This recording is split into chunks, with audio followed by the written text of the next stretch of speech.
Hello everyone. Welcome back to my channel.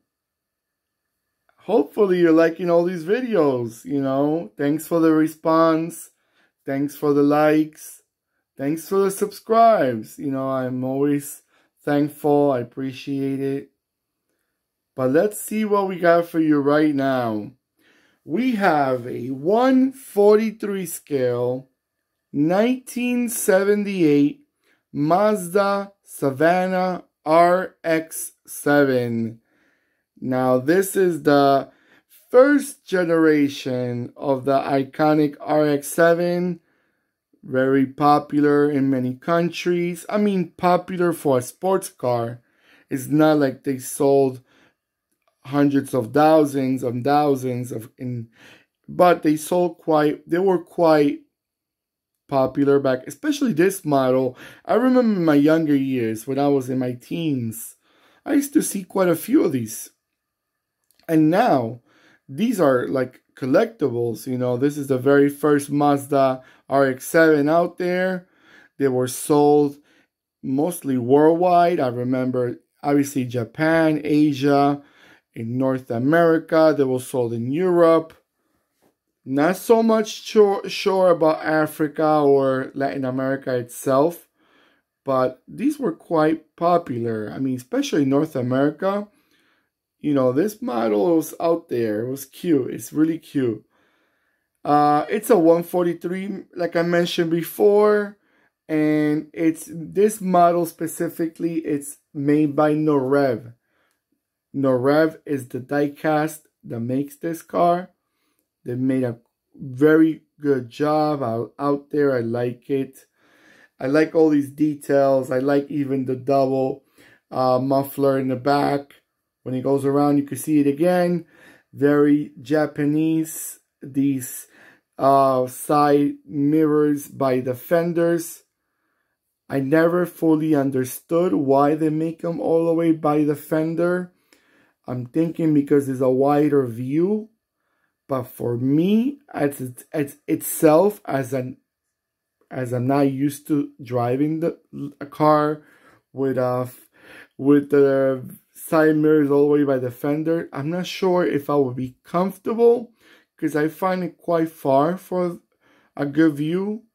But everyone has different opinions, and that's what's good about the world out there. We could make our opinions, and we can respect other people's opinions.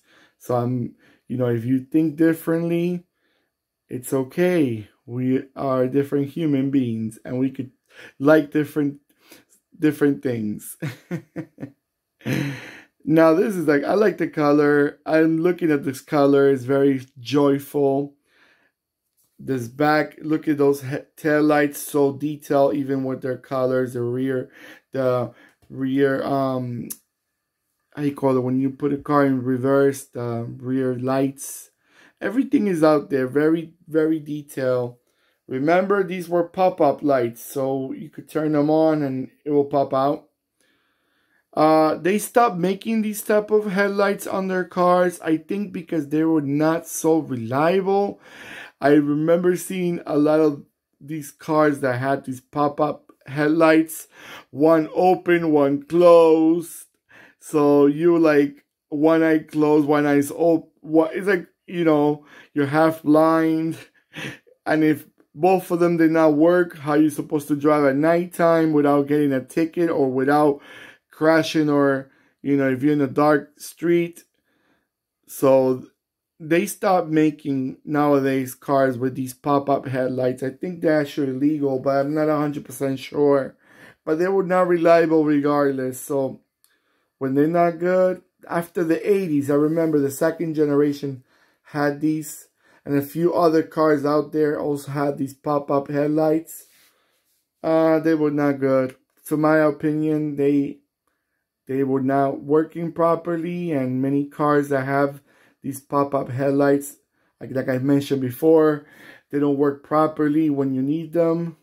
So when you need something, especially headlights, which is very important, and they're not working properly, it's a sign that you may not want to continue doing it like that. But going back to this car, remember these Mazdas? They came out with these Wankel transmission, I think they're called. But they were, no, engine, I'm sorry. But they were different. They had like a, very few cars out there had a Wankel system. I think also, there's a few cars out there. But if you do your little research, you'll find out.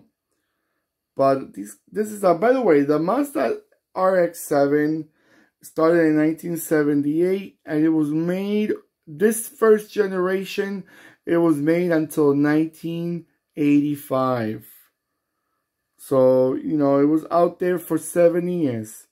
Quite a, you know, for a sports car to maintain themselves for 7 years, it's quite an achievement. The same model. Because it was cute. It was a cute model. And the brand itself, I mean, brand is Mazda, but the model itself, the RX-7, was out there until 2002. So, you know, they were out there for a while. And, you know, in the early 2000s, sports cars lost a lot of their following. So a lot of brands out there stopped making sports cars because they didn't see a market for it like they used to. Not just Mazda. Mitsubishi stopped making their Eclipse. Nissan stopped making for a while the ZX300. Toyota stopped making their Toyota Supra. So, you know, the Celica, they also stopped making them. All these Japanese brands that had these mid-size sports cars, they didn't see a market for it no more. So after a while, they said, hey, let's keep up with our sedans and vans. They probably have a better market than a sports car. Alright guys, let me let you watch this car. Good look, and I'll be back in a minute so you can enjoy it.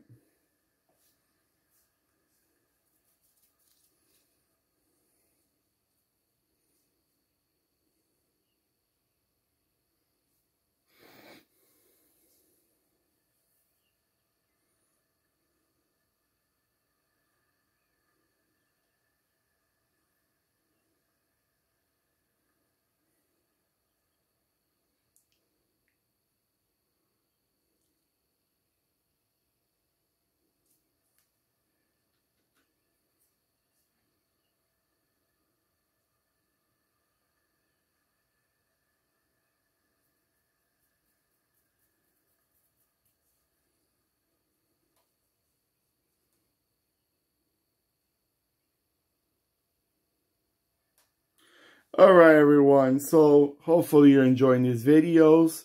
I'm very glad you are. Thank you for the following, the subscribes. Thank you for the likes. Please don't forget to like this video. And if you haven't subscribed yet, welcome to my channel. And when you subscribe, click the bell next to the subscribe button. It will remind you when I'm posting more videos. Alright guys, so I'll see you on my next video. Take care of yourselves. Very important, especially nowadays. And goodbye.